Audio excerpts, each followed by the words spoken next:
At 62, Melissa Gilbert has spent most of her life being known as someone else.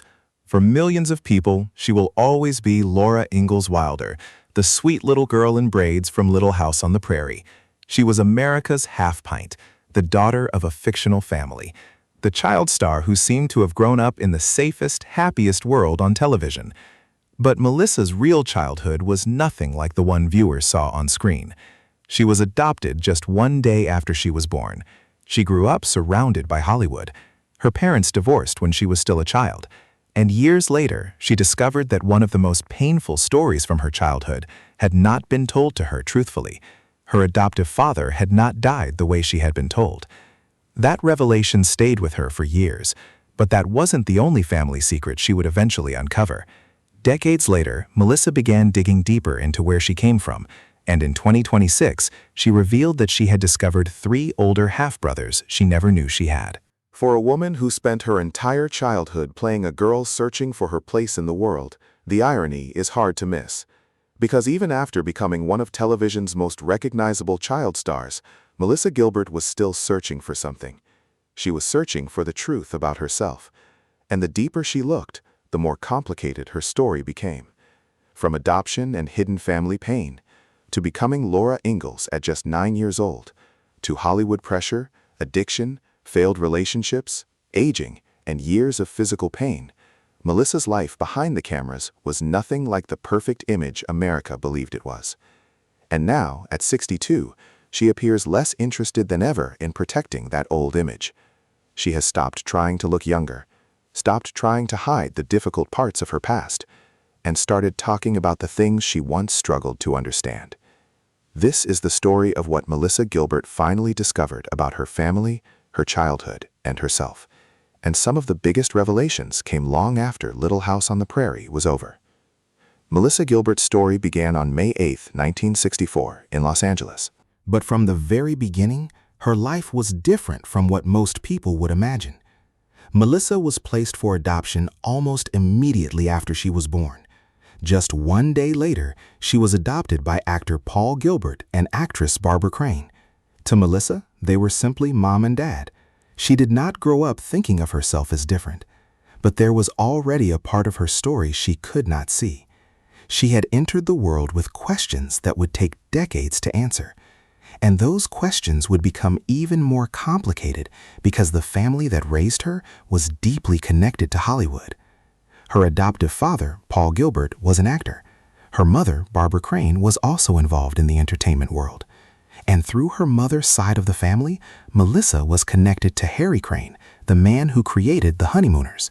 So Hollywood was not some distant place she dreamed about. It was already around her. It was home. But being raised around entertainment also meant that Melissa was introduced to cameras at an incredibly young age. Before she was old enough to understand what fame really meant, she was already working. She appeared in commercials as a child, including an Alpo dog food commercial with actor Lorne Greene. For most children, childhood meant school, friends, games, and weekends. For Melissa, cameras were becoming part of everyday life. And there was something else happening at home. Her parents eventually divorced when Melissa was still very young. She was only 6 years old. Her family changed. Her mother remarried. New relationships and new family dynamics entered her life. From the outside, however, Melissa still appeared to have a normal childhood. Then came the moment that would completely change her future. In 1973, when Melissa was only 9, she auditioned for a new television series called Little House on the Prairie. Hundreds of young girls were considered for the role of Laura Ingalls, but something about Melissa stood out. She got the part. And almost overnight, the little girl who had grown up around Hollywood became one of America's most recognizable children. Michael Landon was already a major television star when he became involved with the series. He personally approved Melissa for the role. On screen, he played her father. Off-screen, their relationship became important to Melissa in a much deeper way. He became someone she trusted, someone who guided her, someone who could make the terrifying world of television feel a little safer. But there was an irony in all of this. Melissa was about to become famous for playing a girl named Laura who lived in a loving family, while Melissa herself was still trying to understand her own complicated family history. And nobody watching at home could see that difference. They only saw Laura. They saw the braids, the bonnet, the smile, the little girl running across the prairie. America fell in love with her. But Melissa was growing up under enormous pressure. She wasn't just acting anymore. She was becoming an image. And eventually, that image would become so powerful that Melissa would spend years trying to escape it. But before she could fight Hollywood, before she could fight addiction, before she could confront aging, she would have to face something much more painful. The truth about the man she believed was her father. Because the story she had been told about his death wasn't the whole truth. For years, Melissa Gilbert believed she understood what had happened to her father. The story was simple. Her adoptive parents had divorced when she was young, and her father, Paul Gilbert, later died from a stroke. At least, that was what Melissa had been told. She carried that story with her as she grew older. There was no reason for a child to question it. But years later, Melissa discovered that the truth was very different. Paul Gilbert had died by suicide. And when Melissa finally learned what had really happened, it did not feel like discovering an old family detail. It felt like discovering that a piece of her own childhood had been hidden from her. She later described the emotional impact as overwhelming. She struggled to eat, she struggled to sleep, and the grief she thought she had already dealt with suddenly returned in a completely different form. Because she wasn't only mourning her father, she was mourning the version of her childhood she thought she understood. There was another painful question underneath it all. Why hadn't anyone told her? Why had the truth been kept from her for so long?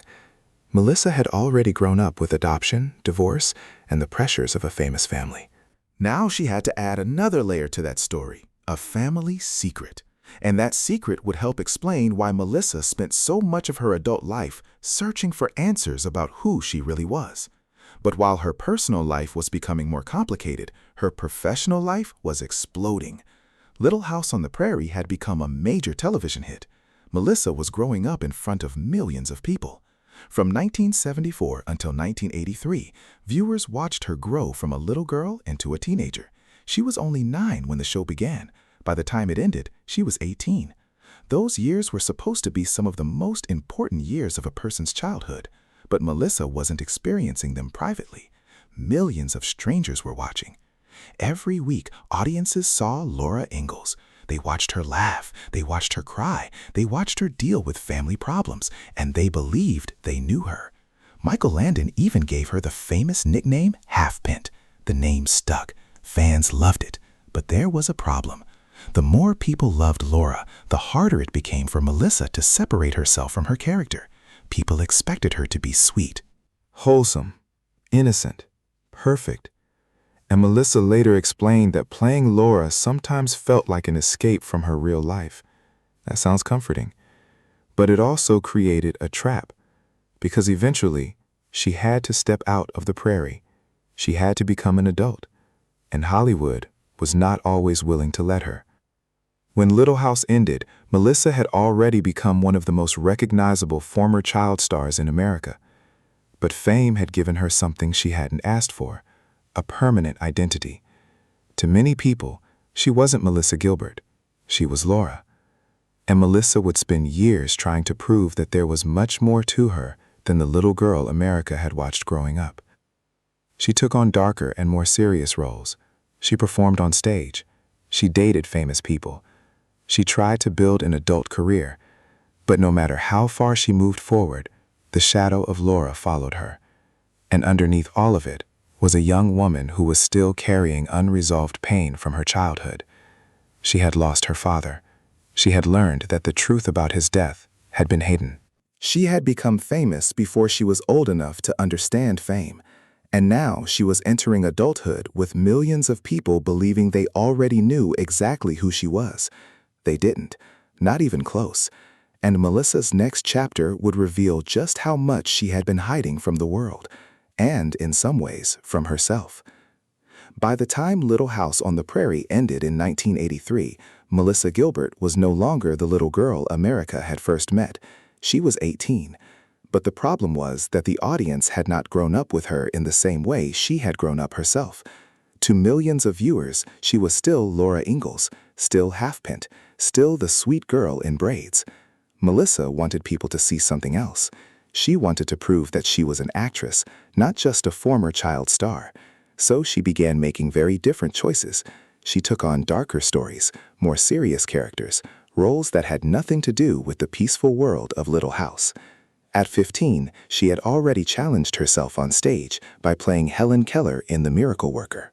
Later, she appeared in television movies dealing with much heavier subjects. She was trying to show Hollywood that she had grown up, but Hollywood had a long memory, and that childhood image was almost impossible to erase. Then came the 1980s. Melissa entered a world that was very different from the Prairie. She became connected to the Hollywood party scene and dated actor Rob Lowe. She was around celebrities, musicians, and the famous young stars who became known as the Brat Pack. From the outside, it looked exciting. She was young, famous, successful, and surrounded by people everyone else wanted to meet.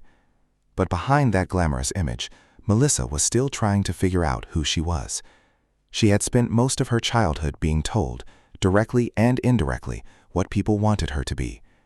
On television, she was Laura. In Hollywood, she was the former child star.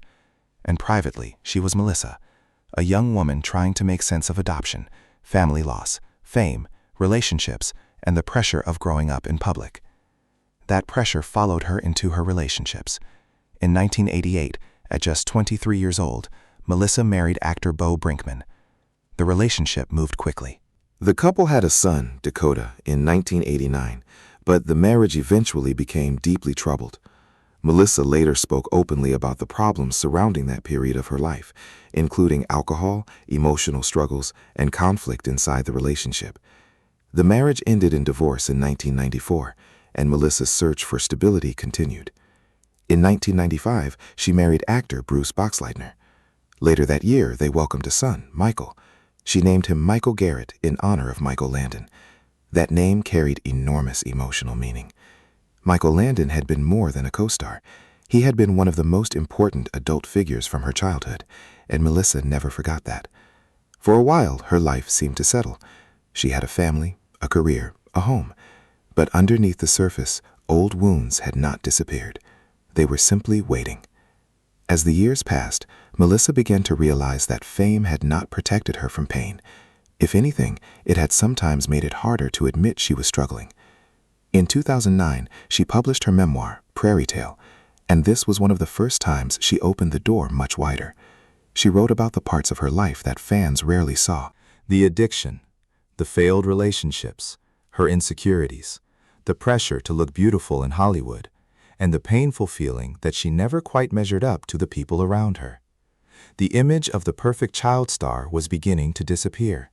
In its place was something much more human. A woman admitting that she had made mistakes. A woman admitting that fame had not made her happy. And a woman finally willing to say that the life people envied from the outside had often felt very different from the inside. Her struggles with alcohol became especially serious later in adulthood. She has said that drinking became a way to deal with grief, stress, and emotional pain. After her grandfather died, alcohol became part of her nightly routine. Eventually, she was drinking heavily and also misusing prescription medication. Then one humiliating night forced her to look at herself differently. She passed out drunk in her dog's bed while entertaining a friend.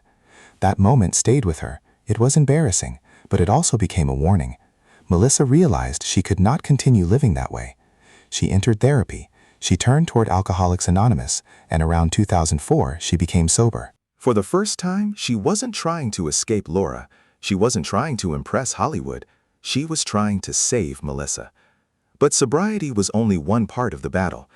Because even after she stopped drinking, another struggle remained. She still didn't feel comfortable with the woman she saw in the mirror. And Hollywood had spent decades teaching her that getting older was something to fear.